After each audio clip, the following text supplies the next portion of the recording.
I'm delighted to welcome Manji Cheto to the show West Africa Analyst at Africa Practice. Now, you're not going to thank me for this, but I'm going to compare Africa to the options market because it just suddenly struck me there's a great parallel. People have a great fear of investing in the options market because they don't understand it. People have a great fear of investing in sub-Saharan Africa because they don't look at the idiosyncrasies and don't understand it. Is that fair?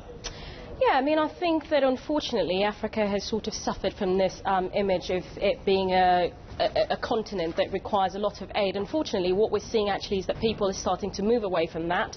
Part of that has actually been driven by commodity prices, soaring commodity prices in Africa, with a continent that has got abundant natural resources, has seen investment pump into the region, and that has actually aided in driving growth. However, I mean, what I think is important to state is that a lot of people have made the argument that commodities, because commodity prices are starting to stagnate or even declining, that Africa's growth is going to decline. I think we are actually seeing that to be the reverse case.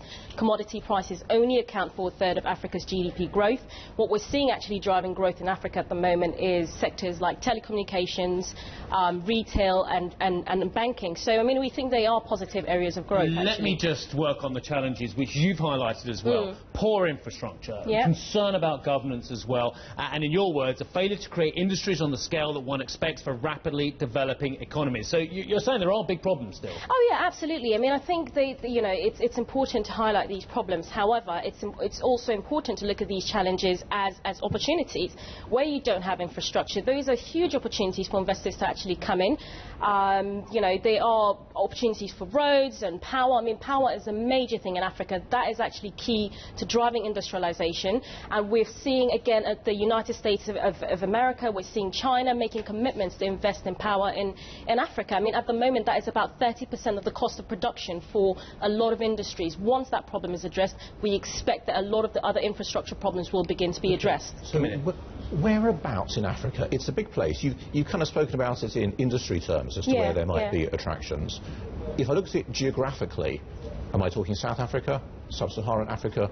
Where geographically should the investor consider getting exposed? I mean, it's a good thing that you mentioned South Africa. I think a lot of people, particularly in the West, have always looked to South Africa as Africa's biggest economy, which it still is. But in terms of the long-term opportunities, I mean, we see places like Ethiopia. Those are incredible performers. This is a country that doesn't have natural resources, but actually has been recording growth of about 7% since 2008, is expected to continue.